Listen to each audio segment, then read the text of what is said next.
ராஜேஷ், இந்த தீர்மானத்தை நாங்கள் ஏற்கவில்லை என்று பாட்டாளி மக்கள் கட்சியினுடைய சட்டப்பேரவை உறுப்பினர் பதிவு செய்திருக்கிறார் கணேஷ்குமார். ஏன்? உங்களுடைய தலைப்பிலிருந்தே வரோம். இந்த அதாவது தொகுதி மறுவரைக்கு எதிரான சட்டமன்ற தீர்மானம் வந்து நீங்கள் அவசரமாக அவசியமானு போட்டிங்க. இந்த நேரத்தில் அது அனாவசியம், அது தேவையே இல்லாதது. ஏன்னா இப்போ சொல்கிற மாதிரி நாளையோட கூட்டத்தோட முடிய போகுது, இங்கே நாடாளுமன்ற கூட்டத்தோட முடிய போகுது.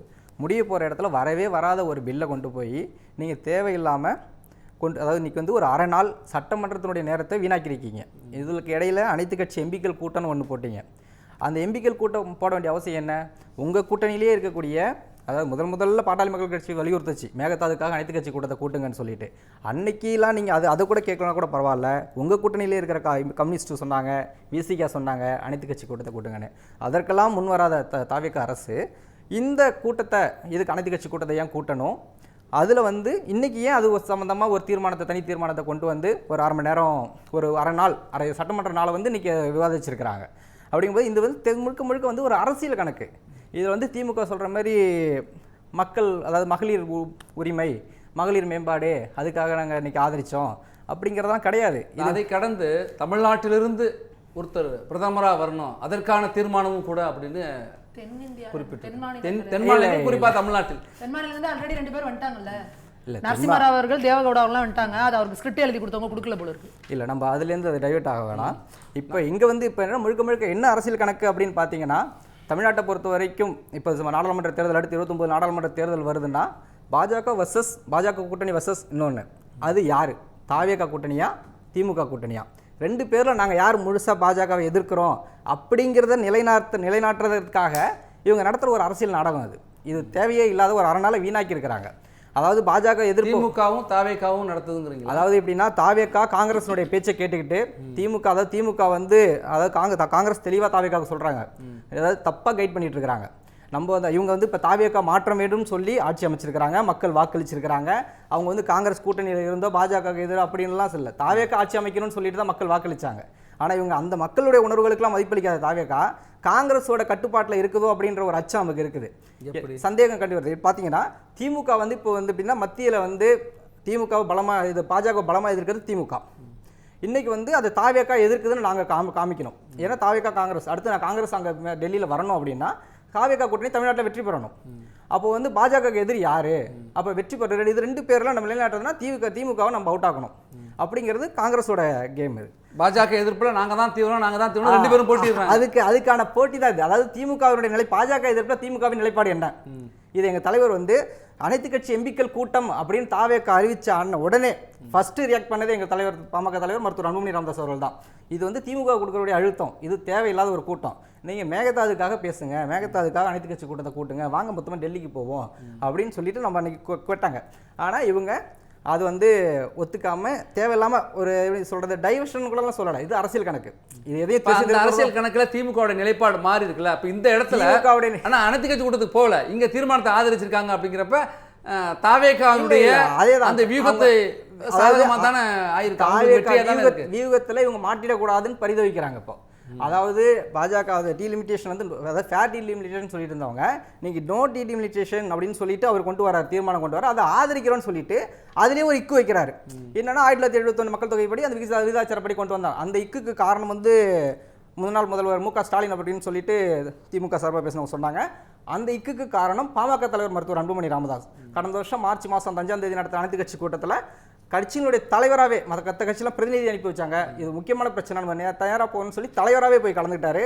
அந்த தீர்மானத்தில், அந்த அனைத்து கட்சி கூட்டத்தினுடைய தீர்மானம் நிறைவேற்றப்பட்டதில் இந்த தீர்மானம் சேர்க்கப்பட்டதே பாட்டாளி மக்கள் கட்சி தலைவர் அன்புமணி ராமதாஸ் சொன்னது தான். அவர் தான் வந்து மக்கள் தொகை விகிதாச்சாரப்படி 7.18 நம்ம பிரதிநிதித்துவம் இருந்தால் நம்ம ஒத்துக்கலாம் அப்படின்னு சொல்லிட்டு அந்த தீர்மானத்தை சேர்க்க சொன்னது பாமக தலைவர் தான். அதாவது ஆரம்பத்திலேருந்து பாஜக கூட்டணியிலே நாங்கள் இருந்தாலுமே, இன்னி வரைக்கும் கூட்டணியில் தான் இருக்கிறோம், இருந்தாலுமே மக்கள் தொகை விகிதாச்சாரப்படி இல்லாமல், மக்கள் தொகைப்படி இல்லாமல் விகிதாச்சாரப்படி கணக்குப்படி தமிழ்நாட்டினுடைய பிரதிநிதித்துவம் பாதிக்காமல், எந்த மாநிலத்தினுடைய பிரதிநிதித்துவம் பாதிக்காமல் விகிதாச்சாரப்படி கணக்குப்படி கொடுக்கணும்னு சொல்லி பாட்டாளி கட்சி தொடர்ச்சியாக வற்புறுத்திட்டு இருக்கு. இன்னி வரைக்கும் அந்த நிலைப்பாட்டில் தான் இருக்கிறோம்.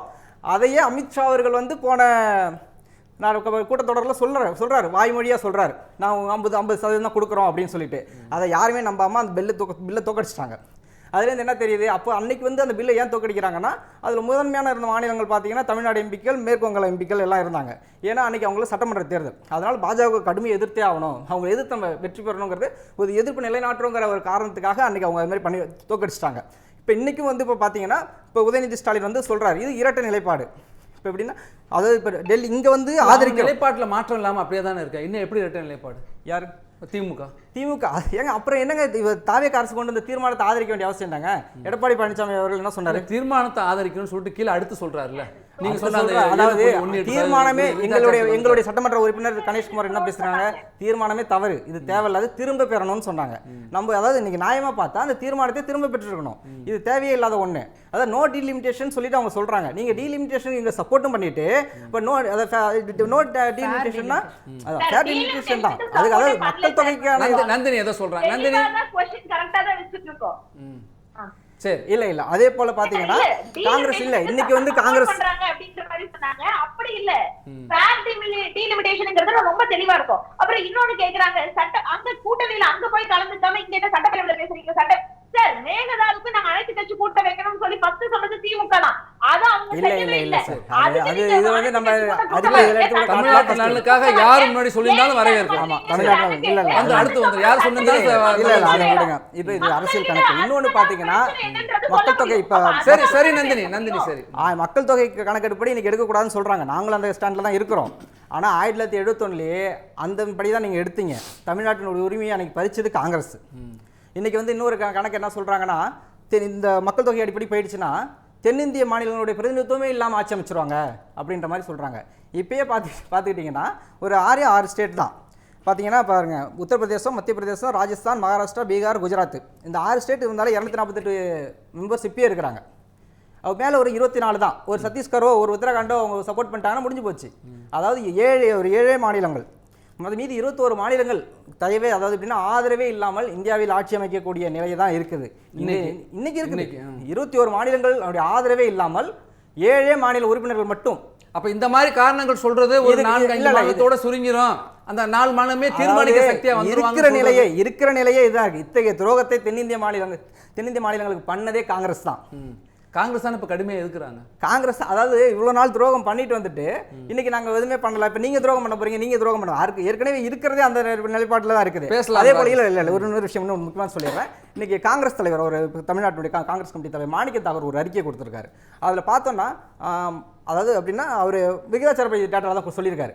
அதுலயுமே பார்த்தீங்கன்னா தமிழ்நாட்டுக்கும் உத்தரப்பிரதேசத்துக்கும் உள்ள வித்தியாசம் இப்போ 41 இருக்கு, அது வந்து 62 ஆயிடும் அப்படின்னாரு. இது என்ன கணக்கு அப்படிங்கிறது நம்மளுக்கும் புரியல. ஏன்னா இங்கே 50% ஏறிச்சுன்னா அங்கேயும் 50% ஏற தான் செய்யும். ஏற்கனவே 40% இருக்குன்னா அது 100 லாபம் பாதி வந்து 50% 20% ஏற தான் செய்யும். இது விகிதாச்சாரப்படி வந்து சரியானது தான். அது இன்னும் ஒரு பெரிய பிம்பம் மாதிரி இவங்க ஒரு வந்து எப்படின்னா என்ன சொல்றது, ஒரு தமிழ்நாட்டில் வந்து ஒரு கணித மேதை பிறந்த சீனிவாச ராமானுஜம் பிறந்த தமிழ்நாட்டில் இத்தகைய கணித மேதாவிகள்லாம் இருக்காங்க அப்படிங்கும்போது ஒரு மாதிரி என்னடா கணக்கு, இது மக்களை குழப்பக்கூடிய ஒரு கணக்கு தேவையில்லாது. அவர் சொல்ற கணக்கு உங்களுக்கு புரியல? இல்ல இப்போ நீங்க பாத்தீங்கன்னா இப்போ இன்னைக்கு வந்து 543 இருக்கு இல்லைங்களா, பெரும்பான்மைக்கு 272. இப்போ இந்த வித்தியாசம் 41 சீட் இருக்குன்னு சொல்றாரு இல்லையா, அது வந்து 15% தான். ஓகேங்களா? இப்போ வந்து அப்படியே 50% மேலே ஏத்துறாங்கனாலும் அன்னைக்கு பெரும்பான்மைக்கு 408க்கு 62 வித்தியாசம் வருதுன்னு சொல்றாரு இல்லைங்களா, அதுவும் 15% தான். அதனால எந்த இடத்துலையும் அப்படியே 50% ஏறுங்கும் போது எந்த இடத்துலையுமே அது மாறுறது கிடையாது. தேவையில்லாத கணக்குகளை சொல்லி எண்களை சொல்லி குழப்பறதுலயே தான் காங்கிரஸ் இருக்குது. கணக்கு எந்த கணக்குன்னு மக்கள் பார்வைக்கு விட்டு நம்ம தொடர்ந்து பேசலாம். டைம் இல்ல, அதனால டீலிமிட்டேஷன் வேணாம். இருக்கிற 543 இப்பவும் டைம் இல்ல நமக்கு பேசுறதுக்கு. இல்ல சுருக்கமா சொல்லிடுறேன் அப்படின்னு சொல்றாங்க. இப்ப இருக்கிற 543 பேர் பேசிட்டா இருக்கிறாங்க, கிடையவே கிடையாது. அங்க இருக்கிற கட்சி எண்ணிக்கைக்கு ஏற்ப யார் பேசணும்னு சொல்லி அந்த கட்சியில சொல்றாங்களோ அந்த கட்சியினுடைய பிரதிநிதி தான் பேச போறாங்க, அவ்வளவுதான். அதாவது கட்சியினுடைய எண்ணிக்கைக்கு ஏற்ப தான் அங்க பேச சொல்றாங்க. அதுதான் டைம் வந்து பிரச்சனையே கிடையாது. நாளைக்கு இன்னைக்கு 543 இருக்குது, நாளைக்கு 815 ஆனாலும் அதே கண்டிஷன் தான். எத்தனை பேர் உறுப்பினர் இருக்காங்களோ அதுக்கேற்ற மாதிரி தான் பேச சொல்றாங்க. அது விஷயம் கிடையாது. அதை தாண்டி எழுத்துப்பூர்வமா கேட்கக்கூடியதுங்கிறது இருக்கு, தொகுதி நிதி ஒதுக்குறதுங்கிறது இருக்குது. அதாவது அப்படின்னா இப்போ இந்த மேகதாது இஷ்யூ கூட பார்த்தீங்கன்னா டெய்லி ஒரு ஃபேஷன் நியூஸ் வரும். எது பாமக தலைவர் அன்புமணி ராமதாஸ் கேள்விக்கு பதிலளித்த மத்திய அமைச்சர்னு சொல்லிட்டு எல்லாமே எழுத்துப்பூர்வமாக கேட்கப்பட்ட கேள்விகள். 15 கேள்வி கிட்ட கேட்டதுக்கு உண்மை ஒன்றா ஒன்று சொல்லிட்டு இருக்காங்க. அதாவது நாடாளுமன்ற உறுப்பினர்கள் அவங்க போறாங்கும் போது அதிகமாக இருக்கிறாங்க போது அவங்க பகுதி சார்ந்து அதிகமான கேள்விகளை கொடுக்க முடியும். இன்னொரு பார்த்துக்கிட்டிங்கன்னா இப்போ 39லேருந்து 59 ஆகுது அப்படிங்கும்போது தமிழ்நாட்டுடைய மக்கள் தொகை இன்னைக்கு வந்து 7.8 கோடின்னு வச்சுக்கோங்க. ஒரு தொகுதிக்கு வந்து 20 லட்சம் மக்கள், அதாவது வாக்காளர்கள் பார்த்தீங்கன்னா 15 லட்சம் இருப்பாங்க, மக்கள் வந்து 20 லட்சம் பேர் இருப்பாங்க. 20 லட்சம் பேருக்கு 5 கோடி ஒதுக்குறாங்க வருஷத்துக்கு. அவங்களுக்கு அது வந்து ஒரு நபருக்கு 25 ரூபா இன்னைக்கு கணக்குக்கு. இதே யூபியில் இன்னைக்கு வந்து அவங்களுக்கு மேம்பாட்டு நிதி கூடுதலா வருது தொழில. இன்னைக்கு வந்து யூபியில் பார்த்தீங்கன்னா 16 ரூபா தான். ஒரு ரூபாய்க்கு ஒரு மக்களுக்கு வந்து 16 ரூபா தான் கொடுக்குறாங்க. அது இன்னைக்கு 120 ஆக்கினா கூட டீலிமிட்டேஷன் இது இப்போ போயிட்டு 120 ஆக்கினா கூட 16 ரூபா தான். இப்போ டீலிமிட்டேஷன் வந்துருச்சுன்னா அவங்களுக்கு ஒரு 200 கோடி சேர்த்து வரும். 40 தொகுதி வருது இல்லைங்களா கூட. இப்போ நமக்கு ஒரு 20 தொகுதி மேலே ஒரு 100 கோடி சேர்த்து வரும். நமக்கு அப்படி வரும்போது இப்போ யூபிக்கு வந்து 25 ரூபா தான் வருது. இப்போ ஒரு நபருக்கு 16 ரூபா 50 பைசாங்கிறது 25 ரூபா வர்றது. இப்போ தமிழ்நாட்டுக்கு வந்து பார்த்தீங்கன்னா 25 ரூபா இருக்குங்கிறது 38 ரூபா வருது. கிட்டத்தட்ட 13 ரூபா ஏறுது. ஆனால் யூபிக்கு 8 ரூபா தான் ஏறுது. இதுக்கு காரணம் என்னன்னு பார்த்தீங்கன்னா நம்ம மக்கள் தொகையை குறைச்சி நம்ம வச்சிருக்கிறோம். அதாவது கட்டுப்பாடாக வச்சிருக்கிறதுனால பயனடைகிறோம். அதாவது டீலிமிட்டேஷன் வந்தால் நிச்சயமா தமிழ்நாட்டுக்கு வந்து நிதி அளவிலும் கூட ஒரு பயன் தான் இருக்குது. இல்ல பரிசு தான் கிடைக்குதுங்களா? பரிசு இதையும் தாண்டி தமிழ்நாடு சட்டமன்றத்தில் இன்னைக்கு 4 அமைச்சர்கள் மகளிர் அமைச்சர்கள் இருக்காங்க. பெருமையா சொல்றாரு முதலமைச்சர் விஜய் அவர்கள். இந்த டீலிமிட்டேஷன் தமிழ்நாட்டிலையும் வந்துச்சுன்னா 351 எம்எல்ஏக்கள் வந்தாங்கன்னா 117 மகளிர் எம்எல்ஏக்கள் வந்தாங்கன்னா அமைச்சர்களில் 33% இடஒதுக்கீடு வரணும்னா 17 பெண் அமைச்சர்கள் வருவார்கள். அன்னைக்கு ஆல் இஸ் பியூட்டிஃபுல் இன்னைக்கு எங்க சட்டமன்ற உறுப்பினர் சொல்லியிருக்கிறாரு. அதே போல டீலிமிட்டேஷன்ங்கிறத நாங்க ஆதரிக்கிறோம். அது மகளிர் 33% இடஒதுக்கீடை கொண்டு வரணுங்கிறதையும் உறுதியா சொல்றோம். நன்றி.